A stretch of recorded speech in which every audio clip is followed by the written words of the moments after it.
है कि हमारी सरकार किसी भी हाल में भ्रष्टाचार बर्दाश्त नहीं करेगी।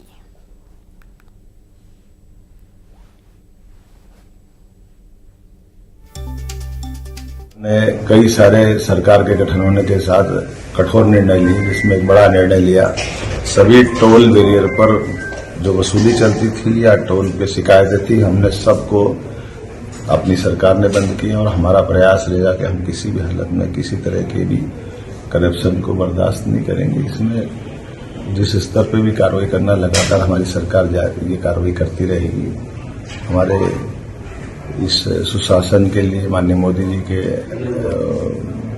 नेतृत्व में देश और हमारे प्रदेश के साथ हम कदम से कदम मिलाकर के सभी प्रकार के विकास के मामलों को लेकर लगातार चलाते रहेंगे। और चलिए इससे शुरू करेंगे, भोपाल से संवाददाता वासु चौधरी जुड़ गए हैं। वासु, सौरभ शर्मा मामले में जल्द ही गिरफ्तारी की बातें तो की जा रही हैं, वहीं दूसरी तरफ मुख्यमंत्री ने भी सख्ती जताई है। उनका ये कहना है कि ऐसे करप्शन कैसे किसी भी तरीके से बर्दाश्त नहीं हो सकते हैं। टोल पर वसूली करता था सौरभ शर्मा और इस पर पूरी तरीके से सरकार ने प्रतिबंध लगा दिया है। और किसी भी स्थिति में देखिए, करप्शन बर्दाश्त होना भी नहीं चाहिए। जनता की गाड़ी कमाई का आखिरकार ये पैसा है और इसी में से सौरभ शर्मा जैसे जो काली कमाई के बादशाह हैं, ये लोग पैसे चुराते हैं और अपनी अकूत संपत्ति बनाने का काम करते हैं। आधा कुंटल सोना किसे कहते हैं, 2 कुंटल से ज्यादा चांदी, करोड़ों रुपए जो कैश है वो बरामद हुआ है। हैरानी की बात यह है कि 3-3, 4-4 एजेंसियां लगी हुई हैं। करीब 1 हफ्ते पहले इस पूरे मामले का खुलासा हुआ था, लेकिन अभी भी सौरभ शर्मा जो है वो इन एजेंसियों की पकड़ से दूर जो है वो बताया जा रहा है। विदेश में बैठा हुआ है, वहां पर अब सौरभ शर्मा तक पहुंचने के लिए दूतावास की जो मदद है वो भी ली जा रही है। हालांकि इस सबके बीच मुख्यमंत्री डॉक्टर मोहन यादव का जो स्टेटमेंट आया वो अपने आप में काफी मायने रखता है। उन्होंने साफ तौर पर कहा है कि भ्रष्टाचार के खिलाफ जीरो टॉलरेंस की नीति से निपटा जाएगा और निश्चित तौर पर जो टोल होते थे उनको बंद करने की जो कार्रवाई की गई है वो अपने आप में एक बड़ी कार्रवाई है, क्योंकि बड़े पैमाने पर यहां पर अवैध वसूली की जो शिकायतें हैं वो अक्सर सामने आती रहती थी। लेकिन अब भी सौरभ शर्मा और सौरभ शर्मा को पीछे से सपोर्ट देने वाले, पर्दे के पीछे से उसको ताकत देने वाले कौन लोग हैं, उनके नामों से पर्दा हटना बाकी है। क्या वो रसूखदार हैं, क्या वो पॉलिटिशियंस हैं, क्या वो ब्यूरोक्रेट्स हैं, सरकारी तंत्र के लोग हैं, कौन आखिर जनता की गाड़ी कमाई को खाने का काम कर रहा था और करप्शन को बढ़ाने का काम कर रहा था, यह सबसे महत्वपूर्ण विषय है। 2015 में जिस तरीके से सौरभ शर्मा की नियुक्ति की बात सामने आ रही है, 2015 से लेकर 18 तक उसने यहां पर काम किया, उसके बाद भी काम किया और वो धीरे धीरे समय के साथ साथ मजबूत होता चला गया। लेकिन जब कोई काली कमाई कर रहा हो, करप्शन कर रहा हो, भ्रष्टाचार कर रहा हो, तो जो प्रदेश की और राज्य की एजेंसीज होती हैं, चाहे फिर वो लोकायुक्त हो, ईओडब्ल्यू हो, इंटेलिजेंस हो, सीबीआई हो, इन तमाम एजेंसी से वो बचने में कैसे कामयाब हुआ, ये भी अपने आप में बड़ा सवाल जो है वो कहीं ना कहीं खड़ा कर रहा है। बहरहाल देखना होगा कि कब तक सौरभ शर्मा तक जो एजेंसियां हैं वो पहुंचती हैं और जब उससे पूछताछ होगी तो किन किन और बड़े रसूखदार लोगों के नाम इस मामले में सामने आते हैं। जी बिल्कुल, बहुत शुक्रिया आपका वासु जानकारी के लिए। और इस तरीके से ऐसा मालूम पड़ता है कि अगर सौरभ शर्मा की गिरफ्तारी होती तो और भी कुछ चौंकाने वाले खुलासे हो सकते हैं। आगे बढ़ेंगे, रायगढ़ में धान खरीदी केंद्र में हाथियों का दल पहुंच गया और हाथियों ने धान खरीदी केंद्र के बाहर जमकर उत्पात मचाया। सीसीटीवी में पूरी घटना कैद हो गई है। छालबन परिक्षेत्र के कटाईपाली और धान खरीदी केंद्र कुड़े केला गांव में पहुंचे थे हाथी। धान खरीदी केंद्र में रहने वाले कर्मचारियों में दहशत का माहौल बन गया। बड़ी खबर है रायगढ़ से, जहां पर धान खरीदी केंद्र में हाथियों का झुंड पहुंच गया और यहां पर हाथियों ने जमकर उत्पात मचाया है। देखिए, कुछ तस्वीरें आपको दिखा रहे हैं जब वहां पर मौजूद ग्रामीणों ने इसका वीडियो बना लिया और इस वीडियो में हालांकि बहुत साफ तो नहीं दिख रहा है, लेकिन यहाँ पर हाथियों की दहशत इस कदर है कि लोग अपने घरों से बाहर निकलने से भी डर रहे हैं। देखिए, टॉर्च की रोशनी में हाथी खरीदी केंद्र के बाहर हंगामा करते हुए उत्पात मचाते हुए एक सीसीटीवी वीडियो भी सामने आया है। तस्वीर आपके सामने संवाददाता युगल तिवारी जुड़ गए। युगल, काफी शोर भी हो रहा है और इस तरीके में हाथी भड़क भी सकता है। खरीदी केंद्र के बाहर हाथी नजर आया?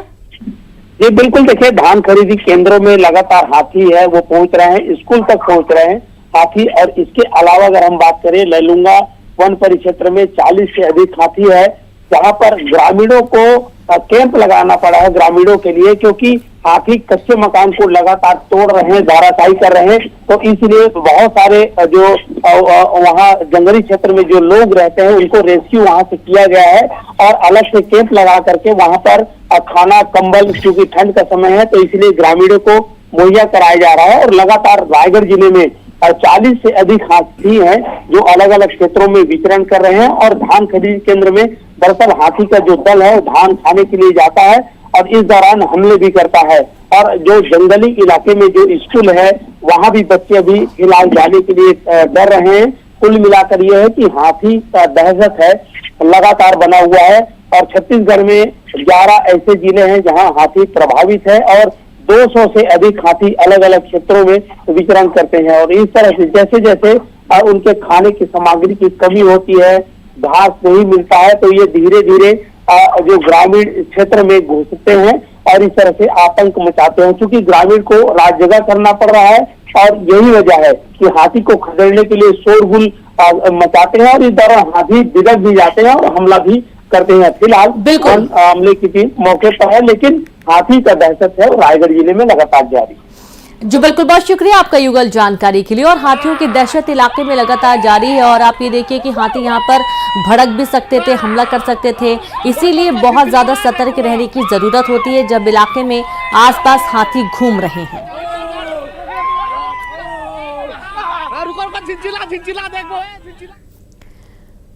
बलरामपुर में न्यूज 18 की खबर का बड़ा असर हुआ है। अस्पताल में वार्ड बॉय द्वारा मरीजों का इलाज करने के मामले में एक्शन हुआ है। डॉक्टर, वार्ड बॉय और नर्स को कारण बताओ नोटिस भी जारी किया गया। जांच के दौरान ड्यूटी पर नहीं थे डॉक्टर और नर्स। वार्ड बॉय की मरीजों को इंजेक्शन लगा रहा था, वार्ड बॉय ही मरीजों को इलाज कर रहा था। सीएमएचओ ने जांच टीम बनाई है। पीएचसी पंडरी का ये पूरा मामला बताया जा रहा है। खबर बलरामपुर से आपको दे रहे हैं जहां पर न्यूज 18 की खबर का बड़ा असर हुआ। संवाददाता सूरज गुप्ता जुड़ गए। सूरज, क्या वार्ड बॉय के भरोसे पूरा अस्पताल चलेगा?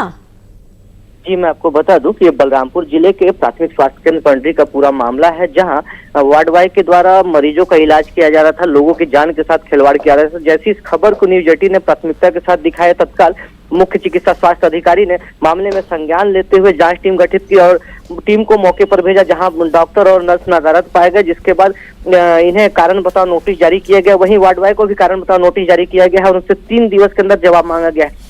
जिस तरीके से वार्ड बॉय इलाज कर रहा था, इंजेक्शन लगा रहा था, ब्लड टेस्ट कर रहा था, इससे स्पष्ट हो रहा है कि हॉस्पिटल में पूरा जो हॉस्पिटल है वार्ड बॉय के भरोसे चल रहा था। लेकिन खबर चलाए जाने के बाद स्वास्थ्य महकमे में हड़कंप है, लगातार इसमें जांच कर कार्रवाई करने की बात कही जा रही है। वही कारण बताओ नोटिस अभी जारी कर दिया गया है।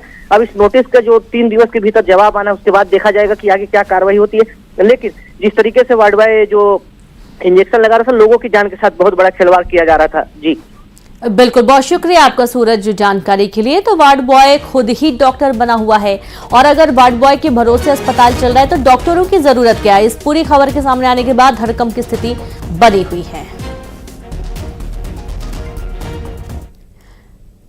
इंदौर की एक मस्जिद में वक्फ बोर्ड के नाम से फर्जीवाड़ा किए